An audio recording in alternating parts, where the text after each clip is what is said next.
Alright, mud lovers? Hi everyone, Sci-Finds and I are down here on the ghostly foreshore to do our Halloween special. And we're also going to be telling a few Thames related ghost stories. And I'm going to leave it up to you to see whether you think they're true or not. But one thing's for sure, is they're very frightening, so get ready.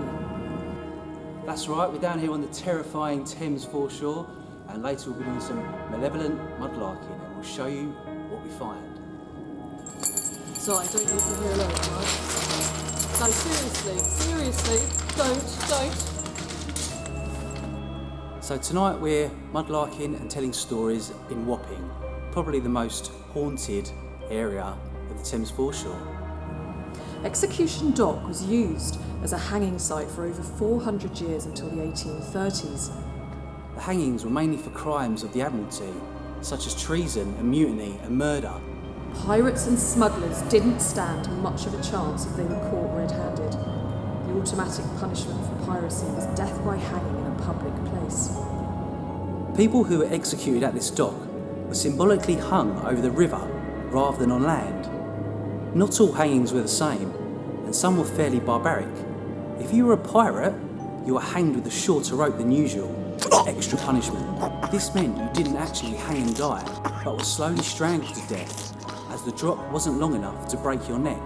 This kind of hanging was known as the marshal's dance, as the victim's legs would often jerk and dance as they struggled for air. It was custom to leave the bodies for 3 days while the tide ebbed and flowed over them. If you had done something really bad, your body was then tarred after hanging, put in chains and hung at certain points along the Thames. The most famous person to be hanged at Execution Dock was Captain Kidd, who was sentenced for piracy and murder in 1701. His was not the smoothest of executions. The rope broke when the hangman tried to hang him, and he had to wait for them to sort out another to try again. Kidd's body was used as a deterrent to would-be pirates, and it hung at Tilbury Docks on a gibbet for 3 years. There's still a pub named after him in Wapping. So many pirates and sailors met their sorry end here, and sometimes, on a quiet night, you can hear their screams. It's not one of those nights that would be a very good time to come along.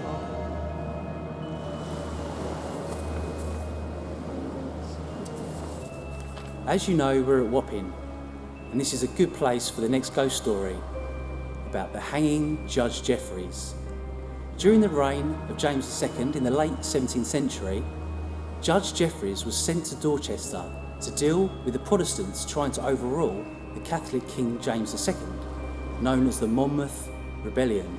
He handed down sentences to 251 rebels for high treason, and 74 of these traitors were hung, drawn and quartered, and their heads put on spikes. Historian suggests that the reason why his punishments were so severe is that he was a Protestant himself, and therefore exaggerated his sentences so to not raise suspicion. Others think it was because he suffered a painful kidney disease, making him very irritable. Doctors advised alcohol, which may have explained his often shocking conduct in court. Despite his reasons, he was nicknamed the Hanging Judge. In 1688, when James II was finally kicked off the throne, Jeffreys was forced to go on the run. He was caught trying to escape the country by a boat on the steps of London's oldest pub, the town of Ramsgate. Ironically, it was the very man who he sentenced that managed to avoid execution that spotted him and turned him in. Judge Jeffreys spent the next year in the Tower of London before he finally died, succumbing to his kidney disease. His ghost still haunts the steps at the town of Ramsgate, and even the river police that aren't too far away apparently have witnessed his spirit.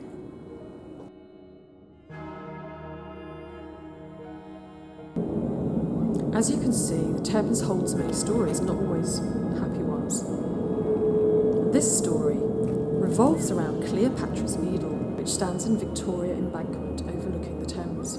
In the late 1800s, the British wanted a monument to celebrate the win over Napoleon, and in true Victorian grandeur, the country obtained the Egyptian relic, one of a pair The other resides in Central Park on New York. This thing is over 3,500 years old and over 200 tonnes and made from red granite. So in 1877, a specially commissioned ship container was built to bring it from Alexandria in Egypt, but the boat hit difficulties and was in danger of sinking. 6 volunteers set off to save the crew but ended up perishing themselves, and the men that died are seen on the plaque at the base of the monument.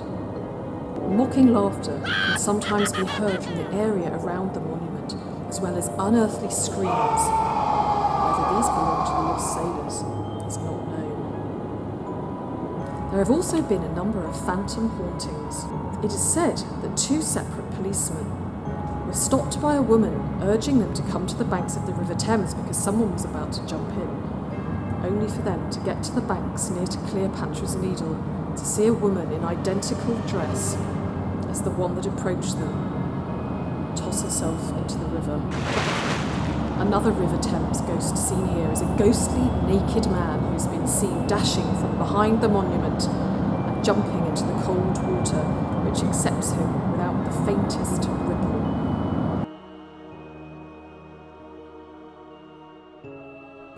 This next story is about a witch.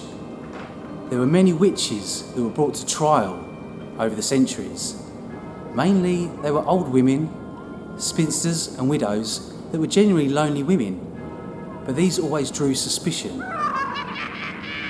Our next subject was a lady called Catherine O'Hearn. She was tried for being a witch, and to see if she was a witch, they threw her in the Thames, having tied her little finger on her right hand to her big toe on her left foot. This obviously hindered her swimming abilities and therefore she drowned. Every now and again, the Thames is like a mill pond in the morning. The story goes that she cursed the Thames and in doing so took the wind out of their sails. The sailors of the Thames often remarked that they could feel their oars also being tugged down from beneath the depths of the Thames, with Catherine O'Hearn getting her revenge and trying to pull them in with her.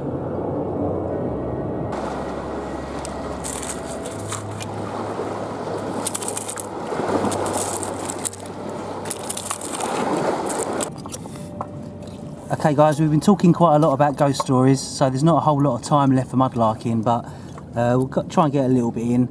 There's a sweet little button there. And yeah, we'll keep you posted what else we find. Something behind you, Nick. Oh! Not nice. Just found this huge bottle stopper here. Some kind of stopper anyway. Bigger than my usual stopper. This is a piece of fossilised wood. Prehistoric fossilised wood, petrified wood. It's quite heavy. That used to be a tree some million years ago. I don't know why it pops up around here, probably because the Thames used to be a forest and obviously lots of trees fell down, sat in the mud for a million years, and now the odd bit pops up. Now this looks like a little piece of fossilised wood here. I think Simon just found some, but this also looks a bit like some fossilised wood to me.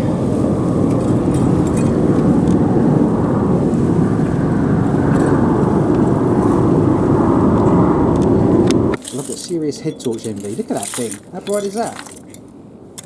Nick, what head torch are you using? It's a company called Olight, and it's an H2R rechargeable LED torch, and it's excellent. It's really, really very good. I'd highly recommend it. I'll show you a picture at the end of this video. And you've also got a little handbag torch there, haven't you? I have. It's excellent. Got a little clip, so you can clip it to your belt, and it's also extremely powerful. Look at that. But it's really handy as well for exploring old forts and old buildings, and it's great because you can just put it in your pocket or your bag. And again, it's an Olight little light there, an LED Olight. It's really nice. Torch. Yeah, it's really handy. It's like a little backup one as well, isn't it? Yeah, it's excellent. Well, that's it, guys. They're the ones to get. And they're rechargeable as well, so you get a little recharger that comes with it. It's perfect, so it's environmentally friendly, so highly recommend them, highly recommend them. Just don't look into the light though, because you'll burn your retinas. Little musky ball there with the seam on, that's where it's been cast.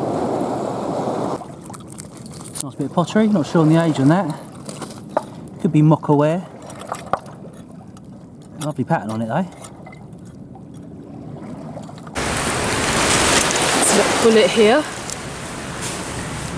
It could have come from one of those sailors who met his unfortunate end at Execution Dock.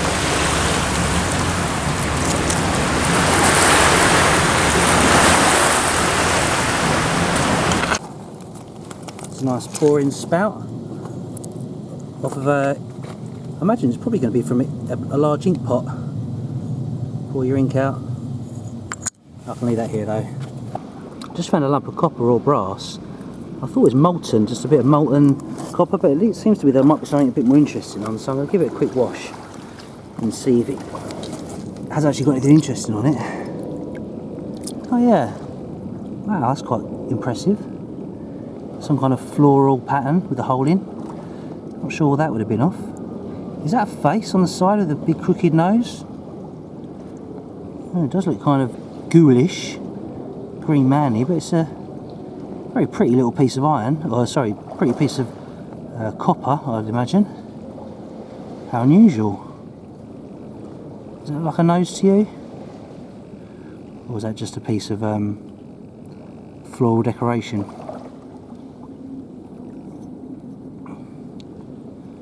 Does look like a face. Nick's just saying it looks like a witch's nose. It does. A hook witch's nose there, definitely. Oh, who you can't make this stuff up, can you? I mean, we've gone out looking for things that, well, anything, and we could turn up a very ghoulish, witchy faced object, which I don't know what it is, and a little child's shoe, which relates really well to our stories. Yes, that definitely looks like the profile. Also, it almost looks like the Green Man as well, doesn't he, in a weird way? So Nancy spent her time wandering around on the foreshore, looking for the ship, which never arrived.